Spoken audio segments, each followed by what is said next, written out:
Today on the Parenting Reboot, we're talking about one of the biggest problems that modern families face. How do we raise children safely and thoughtfully in an AI-powered world, which is evolving faster than we're even able to catch our breaths? Joining me today is Abi Hannah. She's the founder of Kids First AI, an organization that is working out of London to ensure AI products are built for children with safety, ethics, and are designed with the children's best interests at the center of it, not as an afterthought. Abi worked as a healthcare management consultant and also as a femtech founder. Right now, she's trained in AI ethics and governance. And that is when she began noticing all the cracks and the uncomfortable parallels between the rapid rise of AI as well as the early days of social media, where we started to often develop products and then realize maybe they're not really safe for children to use. She now works with thought leaders and companies to translate ethics into practical action. And as a mom of two young children herself, I can see where her passion is coming from. Abi, thank you so much for joining us today. It's so lovely to have you here. Thanks for having me. I'm excited to have a conversation about it. I recall that one of the first places I came across your content was on LinkedIn, and, sifting through all of the LinkedIn noise as usual, what stood out to me was that you were putting resources in place that could actually help families, industry leaders, and policy analysts really take a step back and look at, where AI is headed. So tell us all about your journey with Kids First AI, why it happened, when it happened, and what's been fueling you. Yeah, definitely. So I think you told a little bit of my story. So I will just try and do the shorter version.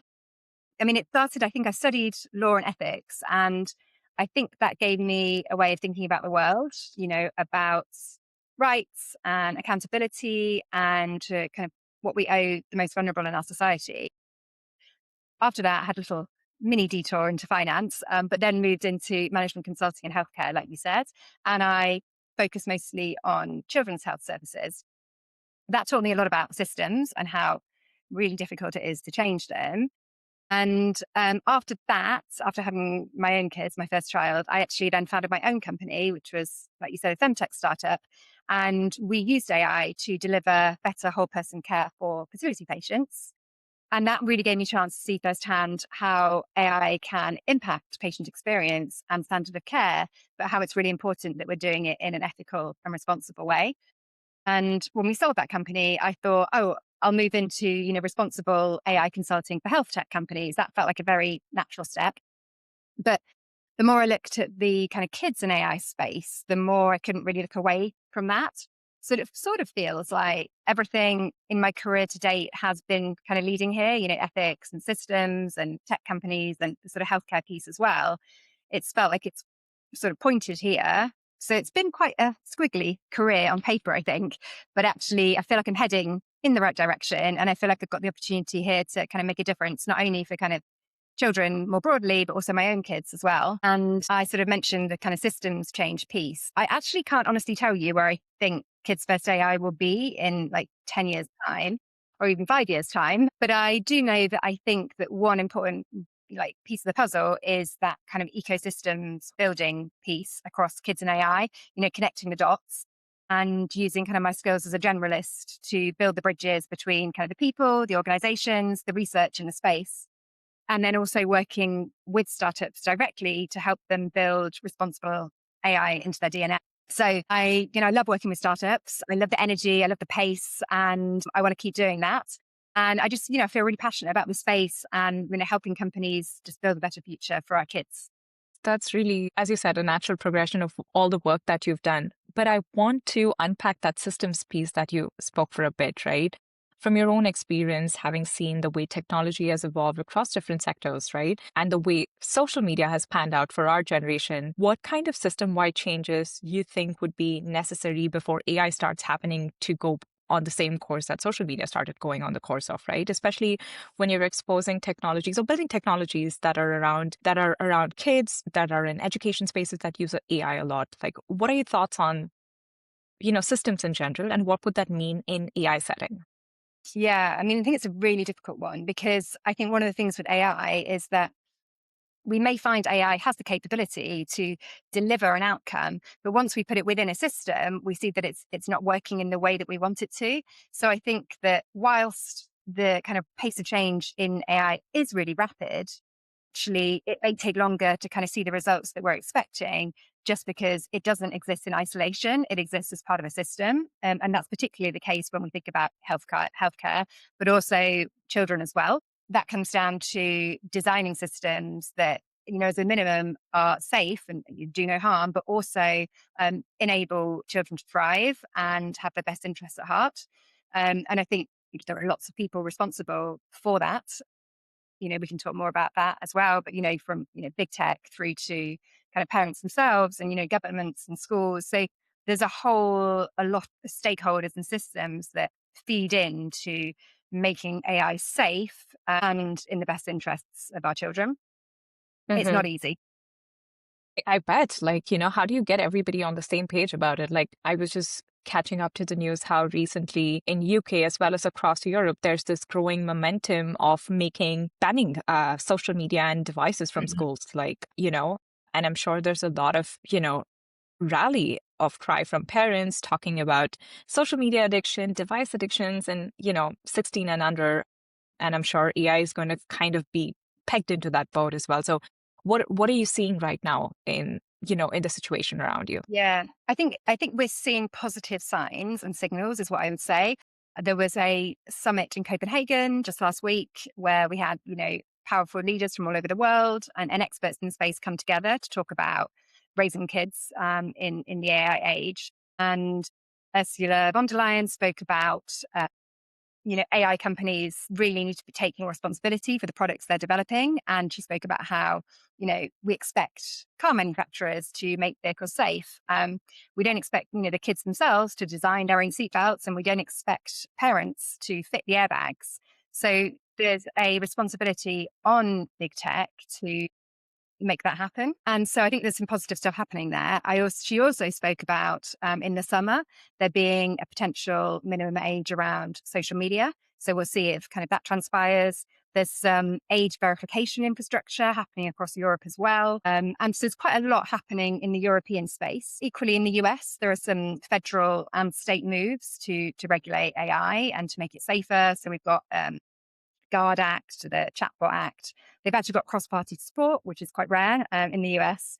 And there's also lots of kind of state level regulation around, for example, like AI companions and some of the more harmful use cases of AI and children. So I think there's lots happening, which is brilliant. I think the issue probably is like speed and enforcement, as is always the Yeah. case with regulation. Yeah. I think we're also seeing lots of other kind of actors or like organizations coming into the space who can help hold tech companies to account. You might have heard of the Youth AI Safety Yeah. Institute. Yeah. So that was released I think only about 2 weeks ago. It was launched by Common Sense Media, and they will be involved with designing benchmarks and standards, and also looking at um, assessing AI products in terms of like safety and developmental appropriateness and all those kinds of things. And I think that's going to be positive, and I think there'll be more of those. There's another organization called Cora that also has a benchmarking tool. So we're going to see more of that kind of thing happening. And I think there's going to be more and more pressure as well, and more media attention on getting this right, which can only be a positive thing. So there's definitely signals and moves happening, both in social media, which is almost too late, but at least it's happening now. For me, I feel like we have the opportunity with AI to kind of get ahead of the game, right? But it's accelerating quickly. So there's not much time. So the time is now, basically. That's really a wonderful, like, overarching picture. But the key word that I took away was acceleration, right? Everything's moving too fast. Kind of, I consider myself non-technical. I do not know coding, so I would be far removed from probably the way Claude Code or so many of these LLMs work. So just for any parent who's listening out there, what would be the TLDR version of a survival guide, let's say, of what they should be anticipating this AI wave to take them in the next 3 years or 5 years? I know it's really hard to predict or speak to it, but like from your own experience, as well as, from all the knowledge that you've gathered from these resources you're putting together, where are you seeing it being headed next for any parent who doesn't understand the AI wave? Yeah, yeah. I think you're right. It's very hard, right? Because we don't really know what the world is going to look like in 5 years' time. But like, I'll give it a go. Some of the ways that we Yeah. could think about it. I think there's almost three levels of thinking on this. And I would say like a lot of it actually relates to how your child navigates like relationships and communication, both like offline and online. So like, firstly, let's think about your child and AI directly and how they use it. And like one of the big risks here is around emotional attachment, dependence and Yeah. unhealthy relationships. So I would really just start by like understanding your child and how they're using it. So like if you have a teenager, they're probably using it like more than you think. The most important thing with this is really around, curiosity and conversation rather than judgment. So really like sitting down with them and having a conversation about AI and how it works. You know, like talk to them about how it sounds like warm and relatable, how it agrees with you, even when you're wrong. There was a brilliant example given by Alex Catran from AI EDU, where he suggested telling, the AI a terrible dad joke and then watching how enthusiastically it responds to that. And this is like a great route in for kids, right? Because they find it funny and like Yeah. they just get it immediately. So I think that's like step one, right? Understanding what your child is using and how they're using it is your first part. And I don't know if you saw recently, there was a report released from the Rhythm Project, and it was around youth, AI, and attachment and relationships. And it made a really important point, which is about how it's not necessarily the technology itself that determines the outcome. It's also like the environment around the child and their existing relationships and vulnerabilities that really shape Hmm. how they engage with AI. And they developed these really brilliant kind of 9 portraits of like youth and AI and how it's used. And I would like actually really encourage parents, if they've got time, to read the report. There's also a short version of it, which is a great starting point. It's all on their website for free. And there's also a conversation starter kit and the 9 portraits in like a couple of pages. So you can actually like sit down with your kid and think about this. And actually a nice route in is, maybe chatting with your child about like where they think their friends fit onto these portraits. 'Cause that's Hmm. an easier conversation to have. So like that's really about your child and AI and the risks that might be there for your individual child and the Hmm. way. Then I would think about AI and learning, like more broadly. Hmm. So, and for me, there's kind of 2 main things to think about here. There's like protecting critical thinking and the development of those skills. And Hmm. then it's around encouraging positive struggle still, Hmm. that like Yeah. frustration, that experience of like working something else on your own and getting it wrong and trying again. That's really important, right? And that is like the learning process. And so when we use AI, we're sometimes bypassing that process. So I think, yeah, understanding the risks involved with AI. And Hmm. I think actually it's used by loads of kids. I think it was the latest Stanford AI index. They have a chapter on education and they spoke about how 4 in 5 US high school and college students are using AI for school related tasks, right? But only like half of schools have got an AI policy and students Hmm. are clear on how they're allowed to use it and what their expectations are around it. So I think there's a piece for schools, but at home, we can also support with it. Like we can help children develop those critical thinking skills. We can use techniques like kind of countering an AI's argument or even comparing like different AI's responses to the same question. So there's a lot of things we can do to like build that critical muscle, like having dinner table discussions about the process of learning. And on the productive struggle point, I think it's just about not turning to AI for like the easy answer all the time. Like at home, we just bought a bunch of secondhand reference books for my 8-year-old to do her homework. And I must admit, it's kind of frustrating when you can't find the answer, the answer that you want. But like then we just think about how else we can get it. Maybe there's someone we can call and we can have a conversation. Or, maybe we are going to go online in some instances and find the answer. But like that's not the default. And I think that's probably the important thing. And then finally, like, probably the long game is really what we're thinking about. So like how are we going to raise kids that can thrive in this sort of Hmm. digital world? And really, I think that's about raising children who can like, solve problems, that can think like creatively and critically, and like they hold onto those skills that are distinctly human. So, building skills around empathy and resilience and that capacity to like sit with complexity and hold that. And I think there's a job, as parents and families, but also like within the wider community as well, and turning to each other to find that support together. So I think that's most of it. Oh, and it's like a final practical point, just making digital safety part of the conversation really early.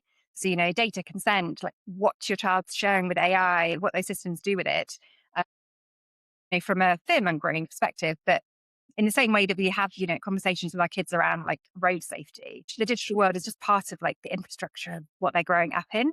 So I think those digital safety conversations are important to have early in an age-appropriate way and continuing as they grow up.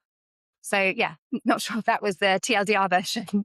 No, that was there you have more it. than TLDR, and I love it. Several things that made me think was like, how we have actual physical gyms right now where people are so focused on training, building muscles, being lean, focusing on the protein intake, yada, yada, yada. Well, before we used to do a lot more physical activity, and well, now we have to go do physical activity. So similarly, we may have brain gyms eventually where we need to go and do brain activities because we've probably become too dependent on AI, or AI has simplified thinking. So if we need more challenges, we might go do a brain gym. But the other piece that, you mentioned how your 8-year-old was struggling to find the answer to something with second books and stuff like that. It made me think, a part of the reason why this podcast exists is to help parents be exposed to similar conversations and think about upskilling their parenting technique to match to the world we are headed into. Because oftentimes when you think about industry leaders or your jobs or even teaching, you get appropriate training on the job and your skills are upgraded to match the curriculum or to match whatever is expected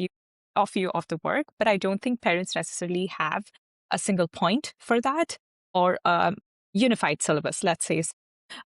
Even as a mom, Abby, what has your experience been like with your 2 kids and the transition of technology that you're seeing in and out of your household? And now to the point that you're working so closely on AI related research, and then you see some stuff at home. Give us probably paint us a picture of, how has it affected this way you've been parenting, or what are the kind of changes you've had to bring about in your own life as a mother? Yeah, good question. I think that it's actually caused me to step away from technology a little bit more. I use it like every day, and sometimes I feel as though my world is this one little screen in the day. So I really do and I'm like, this can't be the world, it's this. And then you look around you, we have this whole place to explore. So I really do try and step away from tech actually with my kids. And like, not to say there is a place for it, like in school they use ed tech, and various at home use technology. And do I wish that some of it was done pen and paper? Yeah, absolutely. But I can also see a place for ed tech as well if it's done kind of well and properly, and it's a scaffold for learning rather than kind of a substitute. So we have kind of moved away from screens. And I spoke about that kind of community piece, like where we're trying to build this community of people that actually we're calling kind of childhood unplugged. And it's a community of people that just really want to spend time together and explore the world and build connections and relationships. So I'm really trying to focus on that with my kids. Of course, they know, well, my 8-year-old more than my 4-year-old, they know that I work, in AI and kids, and they're curious about it, right? But we personally don't use AI together. But I know lots of families who do. And I interviewed some families over sort of Christmas. A lot of them use it in really quite creative ways, like, quite fun ways. We don't do that. We don't have, a smart speaker. I kind of don't have ChatGPT or Claude on hand with my kids. We kind of try and use, like I said, textbooks rather than kind of going on Google where we're just getting kind of AI responses to it, even our kind of searches now. So as a family, we're trying to step away, but I kind of will introduce it, and I introduce kind of concepts and conversations about AI with my kids. And in fact, my daughter's about to do a presentation on it. She's chosen to present on it for her sort of speaking presentation. So we've been chatting a bit more about it, which is fun. And yeah, so I'd say our approach is kind of moving away. And like, even the more I learn, the more I am stepping back from it actually. And just because I also think that relationships and empathy and resilience, they're going to be the core skills of the future. And they're not things that you're learning on a computer or on your phone. So that's our approach. And it's shifting. We're learning all the time. That's not to say that we're not going to use like a brilliant ed tech tool. But right now we're trying to minimize. And that sounds fair because I think from what I'm learning or reading research online, it says that for children, especially, gradually introducing tech is far more beneficial for them long term as opposed to just, when they're under 2 or under 4, introducing a barrage of new tech every so often would hurt their attention spans or like their ability to focus or do new things, right? So I Yeah. think being cautious at home, generally testing the waters and focusing on, as you mentioned, building resilience, attachment, emotional resilience, critical thinking, and having the space of all of those for all of those sort of skill building, nurturing sessions is far more beneficial for them. So, all right, Abby, pivoting a bit, one of the things that you often hear about when it comes to technology, and especially AI in kids' lives is data surveillance. What would parents need to know about the way AI systems collect, learn, and potentially monetize children's data, like their behavior, the conversations, or their digital footprint, like selfies and videos and things like that on social media? Yeah, I think this is like an area where there's quite a big gap between kind of legal compliance and then like what genuine protection really looks like. So, there might be a company that's like fully GDPR compliant, but actually possibly still doing things with your child's data that you wouldn't be comfortable with if you fully understood what was happening. And actually, this is sort of bringing us back to Ursula von der Leyen's speech last week. And she spoke a bit about, you know, companies treating children's attention as a commodity. And the more data like a company has about your child, their habits, their emotional state, their interests, how long they spend doing something, the easier it is for them to optimize to keep them engaged on their product. And that is quite often the goal of a product. The North Star is to keep a child using the product. And so I think that's just an important way to frame the conversation about what data means for companies. And then the second thing to remember is that what's happening with a lot of these products, whether it's social media, whether it's AI, is that there's a lot of inferred data, right? So Sure. many things people think about data as, the name, the email address, a protective status like health status, for example. But actually that stuff is of course really important, but an AI system can draw a lot of inferences about the users, children, in terms of the behavior and the way that they use the product. So, it might be emotional state, it might be personal preferences for things. And this does never actually explicitly been shared.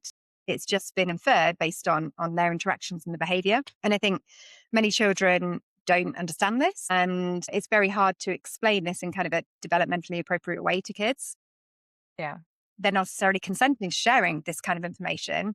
Also, parents really have no visibility over that. And the implications can be quite serious. So I think it's just about having a conversation with a child about, how data is stored and shared, being conscious of it. And then the third area, I think is really important. And I think it's getting much more media attention, at least within the bubble, the bubble that I'm in. But I think it's probably maybe still underappreciated is around images. We all know AI image generation is incredibly powerful, right?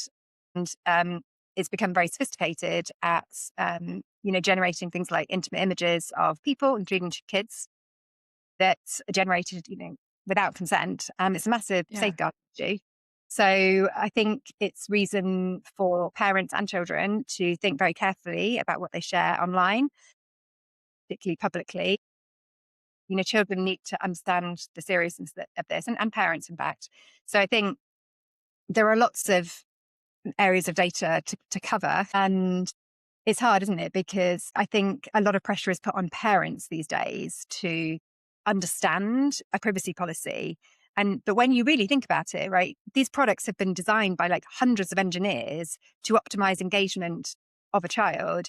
So kind of assuming that a parent reading a privacy policy can kind of get around that is a bit ridiculous in many ways. So I think this is kind of hard stuff. And there isn't really an easy answer, but I think it's more about awareness and like education, both for parents and kids, to understand more about it and just be conscious about what they're sharing. Yeah, almost what I'm hearing is make digital hygiene a routine. Your relationship with technology needs to be assessed every now and then, just as much as you would, change your password or make sure your cache is cleared, things like that, right? So, same would Yeah. go with data, same would go with making sure there's no sensitive or revealing information through your social media accounts and things like that, right? But the trickiest part is like a lot of these big tech so sneaky in pushing updates or making sure, there are slight changes to the way your profile's displayed or something about what they try to fix.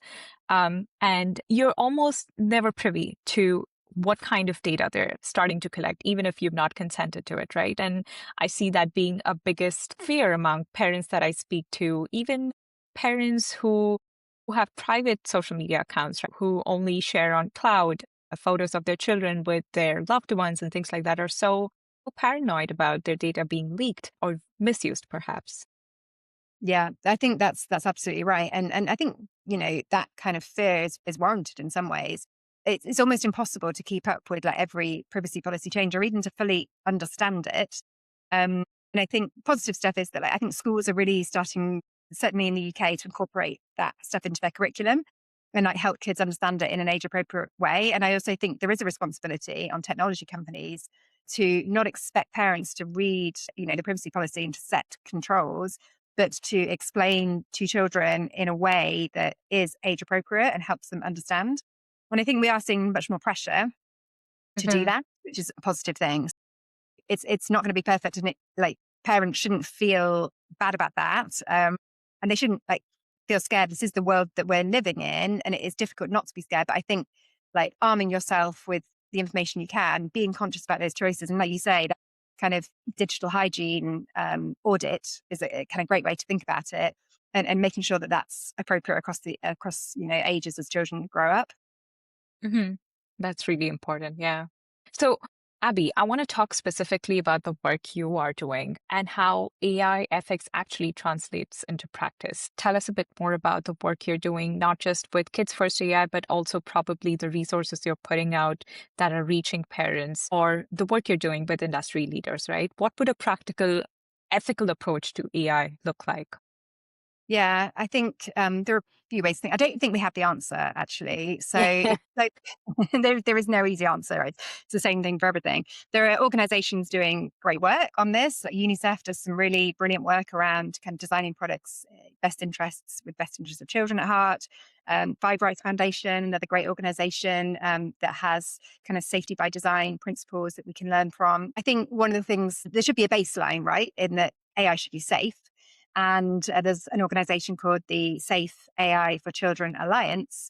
And they have what they call the kind of three non negotiables of, safe AI, which are, to never create kind of sexualized images of children or be capable of doing that, to not encourage self harm, and to not kind of enable emotional dependence and attachment to the AI. So they're kind of like three non-negotiables for AI safety. But there's also so much more that can be done around building a product that is good for children, right? It's not just about safety, although of course that absolutely needs to be the baseline. But there's a lot of ways that it can be designed kind of responsibly as well that go way, way beyond that. So like, I don't think there is like, if there was a framework that existed and it was like, here you go, here's the way to make the absolute best product for children, then I think we'd be in a better position. I don't think that really exists yet in terms of kind of consensus. And it's very much dependent on like, who are you building this for? Like what age group? You know, what's the use case of that technology? And then based on the use case, like how do you need to make it safe and what guardrails do you need to apply to make it safe? Is it an AI tutoring app? Is it kind of school ed tech piece? Is it an AI companion for a particular kind of child? And then, so your guardrails are really designed based around that. And then once you've kind of built in your kind of basic framework in your design stage, like how are you monitoring that on an ongoing basis? Because we know that when we're using these AI products, right, they change, and kind of the underlying technology can change, and that can cause the product to behave in ways that, like, even the engineers themselves don't actually fully understand. So even though your AI product might be safe at a given point in time, maybe in the next week or the next 2 weeks, it could be producing kind of behaviors that mean that it's not kind of responding in the way you want it to. So that ongoing, like, governance, ongoing monitoring of your product is really, really important. And I don't think we've really got the answer to that yet. So, but I think, again, there are great tools out there for looking at AI products. So I would be going on Common Sense Media and looking at their frameworks. I really wanted to understand how companies should do this well, which companies are doing it well. I'd also be looking at Cora for their benchmarking. There's something I saw the other day. I don't remember which organization, but it's called the Learning Cabinet. And again, it kind of rates learning tools and edtech tools. So you can go on there and look at kind of ratings of those. So I think there are lots of different ways of evaluating and assessing companies, but it very much depends on the product and the underlying technology, like the use case, the population it's serving, and then that's going to determine how you develop in a way that's responsible. So having, the maximum guardrails from the outset and having that framework be your guiding principle at every stage of, whatever the product it is you're developing. It's interesting that you use the word behavior when you were describing that the AI might be on its best behavior this week, but perhaps next week, you don't know. The engineers themselves don't know what it's going to do. Yeah. Yeah. Yeah. I think that's it. It's having your kind of North Star, like one of the values that we believe as a company we're embedding in our AI. And obviously, as a minimum, that's do no harm, but it should also be kind of protecting and upholding children's rights and best interests. And there will be different ways of interpreting what that means. And then, then there's the guardrails that you apply to make it safe and kind of designed in a way that you want it to. And then, there's the ongoing piece, the monitoring piece, when it's used in the real world, right? Everything changes when you give it to kids and you actually see how it's used. Yeah, which makes me, naturally segue and ask you, because you spend so much time thinking about risks and safeguards and ethics, what is it that gives you hope about AI in the future and the future generations we're raising? And what is one of your biggest concerns? Like we can start with a concern and then end with a hopeful note, let's say. Yeah. Okay. Concerns. Gosh, there are so many. Where do I choose my biggest? I think there are two big ones that I would say. And one of them is, I think, more overlooked. And we've spoken a bit Hmm. about it already. That's the kind of critical thinking skills. I think, even as adults, we're experiencing that sort of de-skilling. And so I think that's a really, really important one that's we've spoken a bit about.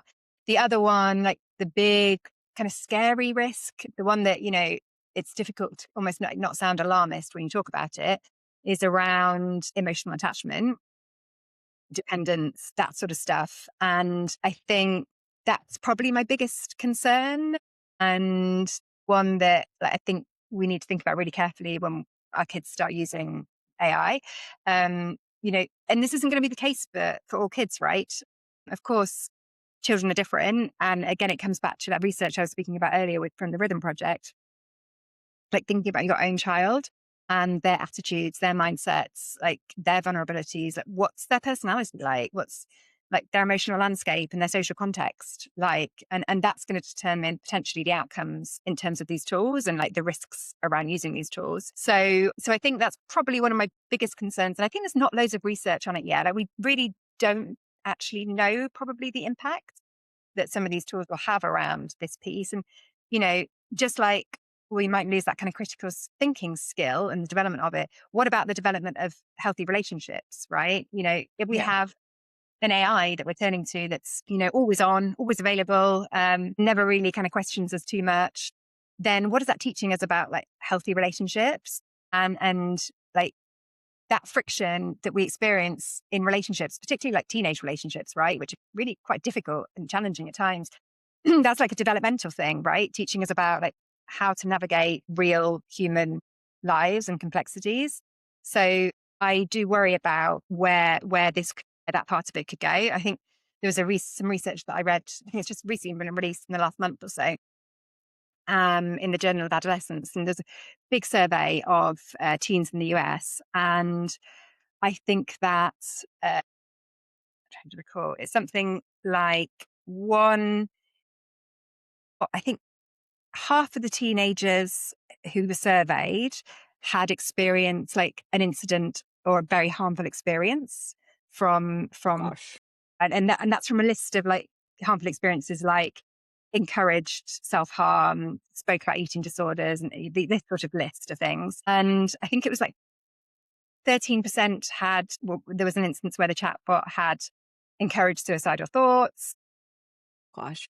This was research about more kind of conversational AI. So not necessarily purely companions, but something that's designed for like conversation rather than like just completing a task. So it's a kind of specific subset of AI, but one that like a lot of kids are using.